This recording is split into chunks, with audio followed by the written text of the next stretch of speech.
Hey everyone, welcome back to bodyhavensoaps. On today's video we are going to make a soap bar. This is going to be made with infused oils. It has rosemary and calendula and yarrow infused into the olive oil portion of this. I've done all the infusing ahead of time. You guys, if you haven't seen how I make my infused oils, there is a video that I did before on how I infused my oils. So I did already go through that process because infusing oils is actually a few days. So it just takes forever to make a video where we're infusing everything. But I do have the video with how I infuse my oils, so go back and refer to that. You can pick up whatever herbs you like to do this infusion. I mean, when it comes to the herbal world, there is so many things out there that we can use. Do your research, look at what it brings to the bar soap or the lotion or whatever it is that you're trying to make, okay? But I did an infusion of rose petals, of calendula petals, and of yarrow flowers, okay? I did an infusion for the whole batch. Now I'm making a very large batch today. It's actually a 12-pound batch. It will fill both of my molds and also give me some sample bars for when I put samples into my packages and things. So that's kind of what we're working on today. So in this big tub for all of our oils, I do have in here obviously olive oil that's been infused with those three herbs. The calendula, the rose petals, and the yarrow. It's already been infused, and that was my whole olive oil mixture, okay? And for this, because I'm making a huge batch, I actually have 61.44 ounces of olive oil, okay? I do have coconut oil in here. I love coconut oil in my soap because it creates that foamy, stable lather. And I find it brings a lot to a soap bar, and I have 61.44 ounces of that melted into here as well. This has all been brought to room temperature. I also have in here castor oil. So castor oil works as the humectant in this and brings a lot of moisture to this bar. So I do use that at a 4% ratio in this recipe. So I have a 7.68 ounces of the castor oil in here. I also have my palm oil in here. And you know, some people don't like using palm oil. I make sure that mine is sustainably sourced and all those kinds of things. But I really do like using palm oil in my soap recipes. If I could not find it sustainably sourced, I have many other recipes that I could go to if I had to. But this is one of my go-to recipes. I kind of like it and the way that it turns out, and I change it with the additives that I put into it. And it makes a huge difference in the finished product. So I do have the 61.44 ounces of palm oil in here as well. And remember, I am making a 12-pound batch, so this is fairly large. All right. As you guys can, I'm not sure if you guys can see, I'll bring you guys a little bit closer here and then we'll be able to take a look. You guys may be able to see, there is a little bit, I did not put this oil through the coffee filter. You will see there is little particles, and I did leave a little bit of calendula petals in there and stuff, but I didn't get rid of all the fine stuff. I wanted to leave that. This is a soap bar. It's not like a lotion where you're going to be rubbing into your skin and get all these fibers all over. It is a soap bar. So I didn't get too stressed about running it through the coffee filter and everything.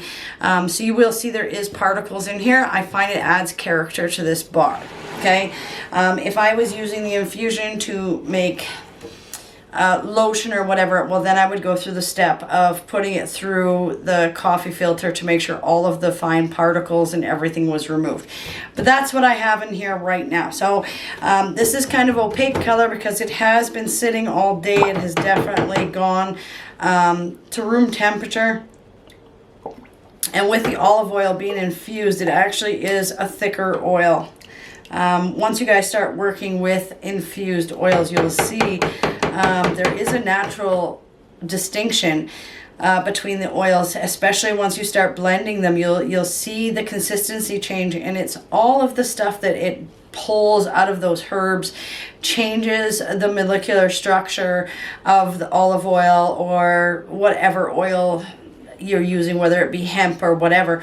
We're pulling all of those things out of those petals, and it actually does change the consistency of the oil. So you'll definitely see that if you get into infusing oils. It's one thing I've noticed a fair bit, but you can see that's fairly thick, and this is consistently one of the recipes that I use. All right, so into here, you guys, I am going to put in my canola clay. And for this, we are going to use 1 full ounce of the canola clay. All right, and I also have a 1/2 ounce of the honey powder in this one. I find it really brings a lot of lather. So in a lot of my natural bars, I like to use the honey powder. You can use just regular honey if that's all you have. You guys will notice that I get a lot of questions about where I get my stuff from, whether it be mixers or ingredients like this and stuff. I have started going back through my videos, and I have started putting links in there. Some of them are affiliate links, disclaimer there, but some of them are just links to the websites where I purchase things. Not all of them are going to be affiliated links, but there is some that are there, so you can go and look and see if I've got it updated. I'm working on going back and updating all my videos because I just get so many questions about where I get stuff. But the honey powder here, I do get this batch from Soap or More. I have bought honey powder off of Amazon as well, and it was the same quality. I didn't notice a big difference, so you could look there. But I got 1/2 ounce here. You could use just regular honey.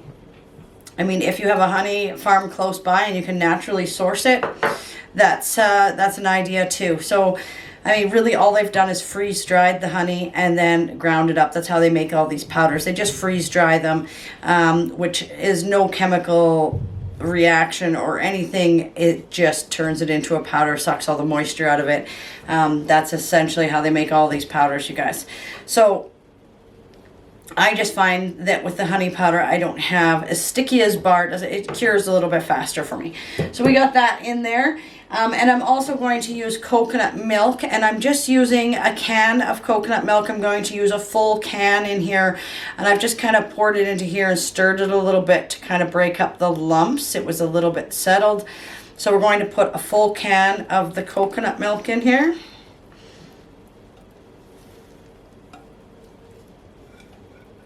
I find that coconut milk brings so much moisture to the soap bars. It is definitely something that if you've never tried it in your soap before. Now, in saying that, when you add coconut milk like this, you are adding moisture, so you will have to do a water discount if you're going to do that. Any recipe you get off the internet, you guys should always run through soap calc. I can't say that enough. There's times I misspeak and say measurements incorrectly, those types of things. It does happen here and there. We're all human. Mistakes are made. If you're going to make something like a soap, which is really touchy, I mean, you don't want a lye heavy soap, I would always use that tool that's available to you on soap calc, and I would make sure and verify your recipe before you started a batch of soap. Okay, I'm putting in a full can. I have done a water discount. I'm actually doing a 26% water. Okay, that's what I have in my lye solution here that is mixed out. But you guys will have to, take into consideration the moisture you're adding with the liquid, or you can use a powdered coconut milk and you don't have to worry about a water discount at all. So if you're a new soap maker, maybe it's better if you just tried like a coconut milk powder. But the option is there. All right, I'm going to blend this in so it's all mixed really well.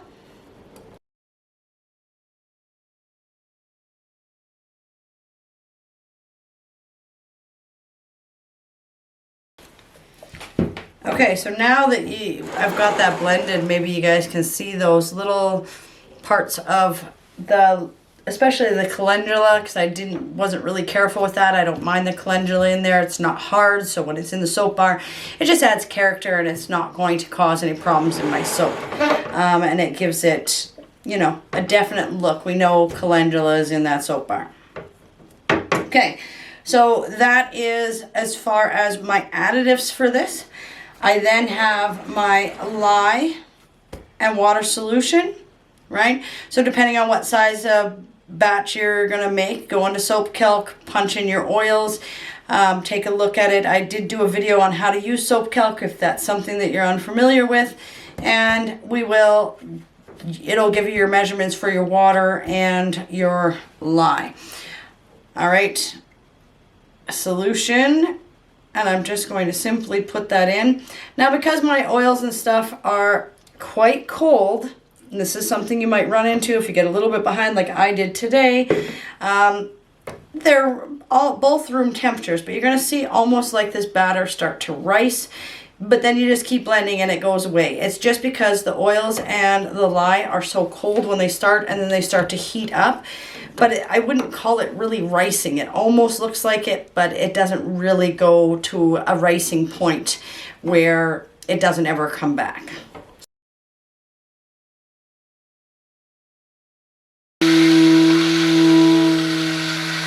So I don't know if you guys can see that, where it has kind of that rough consistency, but it's not really ricing. It's not getting really lumpy and it blends out right away. It's just because the lye and the oil were so cool when I mixed them together. I believe they're around 82, so that's pretty low. But it doesn't rice on me, and I haven't had a problem with it. Because of the herbs and stuff in here, you guys can see how fast that came to trace. I don't even have all of my oils blended in yet, but I do need to get this in. So I am using 1 ounce of lemongrass essential oil and 1 ounce of sweetgrass essential oil. I'm going to quickly blend this in and then get this into my pot, because you can see it's thickening.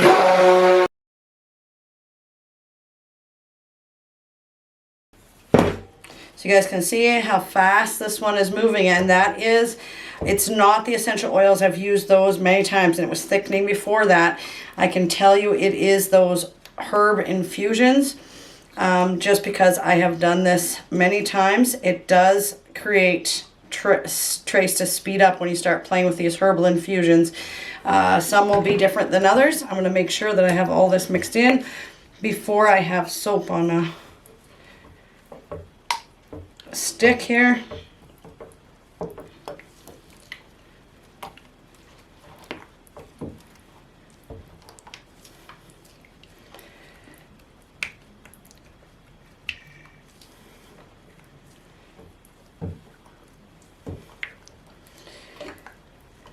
So I know on my Patreon I posted that eczema ease that I make. That is a very fast moving soap, even faster than this, but there's a few more steps in this one than the other one.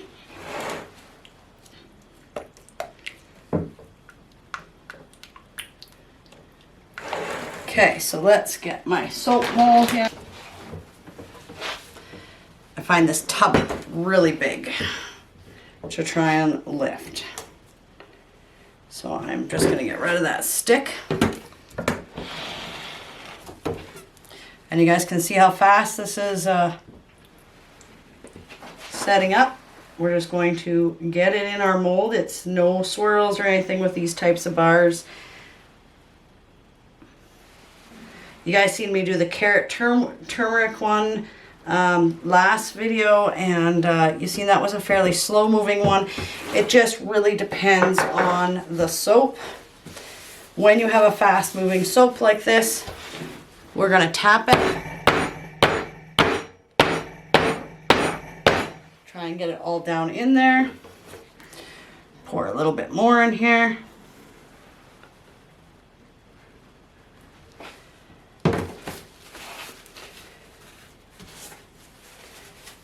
And don't get too stressed about making a mess. Soaping is messy sometimes.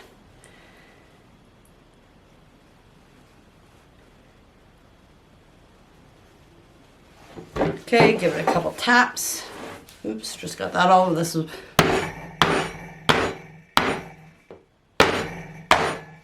When you're tapping it like that, guys, it's really important that you guys wear your safety glasses. That's when stuff splashes up and into your eyes, okay?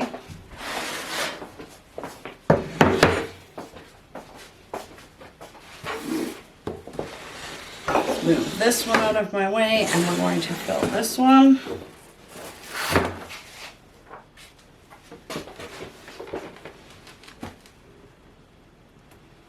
It's getting fairly thick now, so I won't fill it as full before I tap it. I'll probably do it halfway.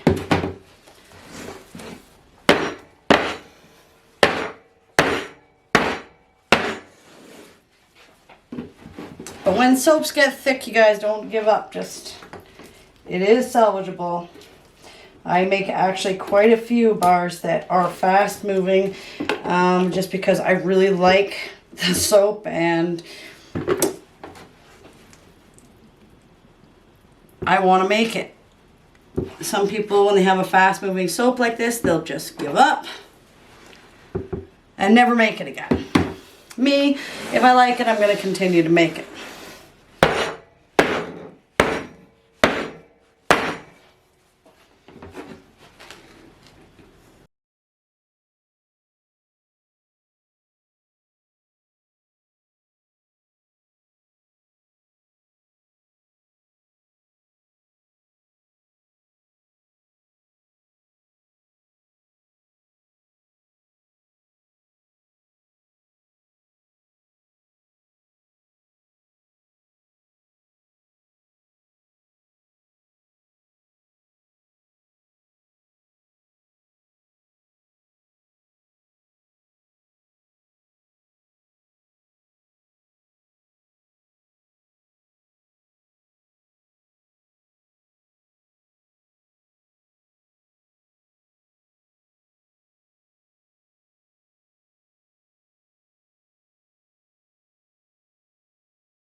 But you will see when I cut this tomorrow for you, you're going to see that it actually settled in there really well. And I don't have too much of an issue with it. Where did all my spoons go? Okay, well, we're using a small spatula. Okay, so I'm just going to pull this away from the edges here.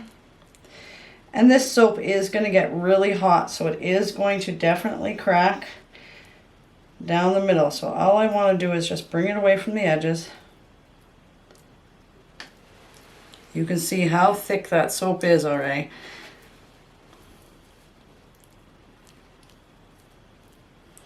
But I'm going to hide the top with botanicals.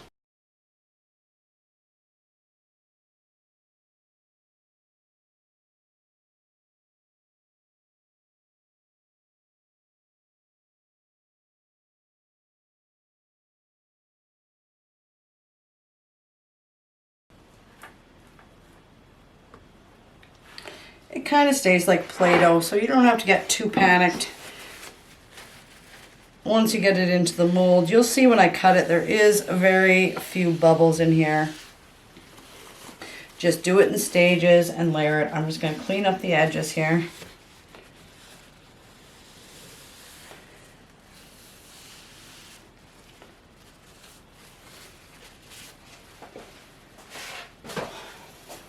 I'm going to take, because I know this one for sure is going to crack in the center, I'm going to use some of my botanicals to kind of hide that crack, because this is going to heat up.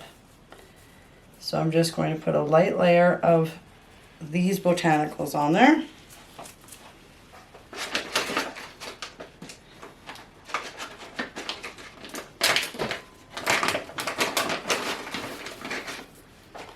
Calendula and a few rose. Okay, and we will cut this tomorrow. I'm going to do the same thing with this one.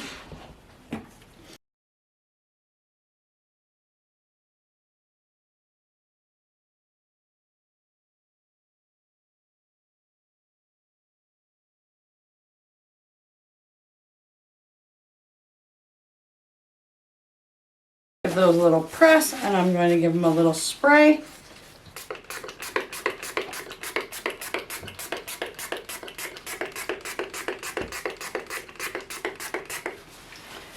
Okay, so when you guys run into a fast moving soap like this, and this one I knew was fast moving, it's one that I have made many times. I absolutely love this soap, so I'm never going to not make it. But this is how I would do it. So don't give up if you have a soap that moves super fast on you. I can tell you the lemongrass essential oil is one of the reasons this moves so fast, but also because of the infused oils. I find a lot of times when I do the herbal oil infusions in my soap, I do get a faster moving batch of soap. You just have to work with it and not work against it, you guys. There's a way to fix everything. So when I cut this for you guys tomorrow, I will cut it. I'll bring you back and we'll cut it. You can see this turned out pretty well. Okay, all right, guys. So this is sat overnight. They're very, very hard bars. They hardened quite well. You can see the backs are kind of rough, which I could smooth those out if I wanted to. And they're just kind of my little, I always call them misfits, but they're not horrible.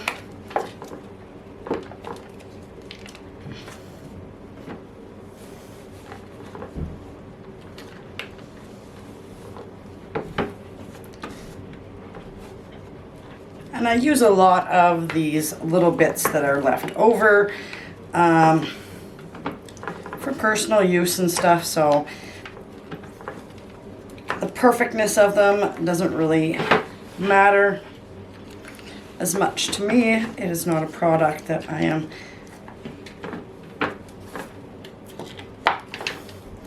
typically going to sell. Sometimes I'll put them in my misfit for a way reduced price.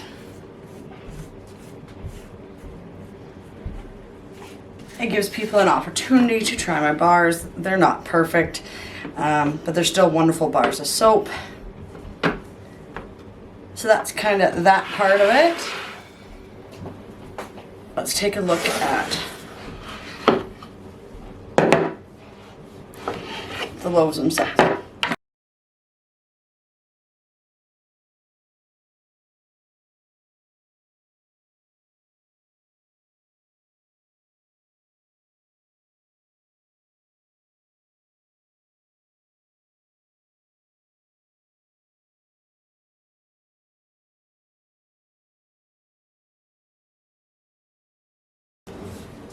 As you can see, these bars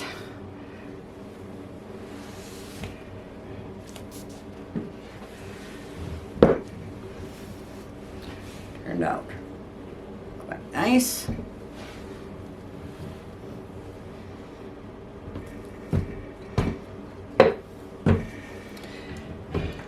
I'm going to cut these this way so that I don't drag the botanicals all through the soap.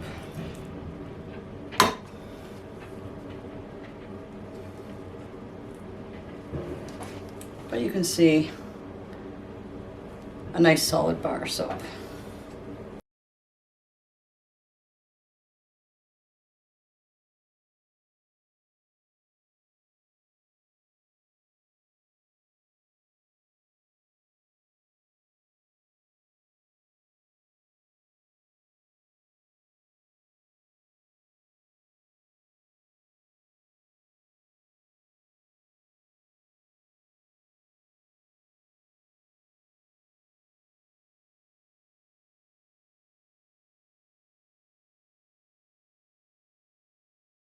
So you guys can see, even though that was a super fast moving batch of soap batter, that I am not full of holes, anything like that. If you are a new soap maker and you're new to this world, my suggestion would be do a much smaller batch, because even if it moves fast, you don't have as much batter to work with. As you can tell, this was the first one I did. This is the second one I did. And you can start to see some of the lines in there. And then of course, by the time I got to the single ones, you can see that there's a lot more air pockets in that as the soap dough got thicker. But just an example of when you have a very fast moving soap, don't panic. Just keep moving, get it into a mold, pack it down the best you can. And it's still more than salvageable. There is a lot of different things that can make a soap move really fast, especially if you're going to start infusing the herbs and stuff, or if you're going to start using, essential oils or certain fragrances, temperature. There's many things that will make your soap move faster. You just got to be prepared. It could be the first time that you're using a fragrance or an essential oil and you're unsure of how it will respond. You just got to work with whatever happens. So first time going through using something new or different technique, I would always go with a smaller batch just to make sure that you have the work time for it. But there's an example. So hopefully you guys enjoyed the video, and have a great day.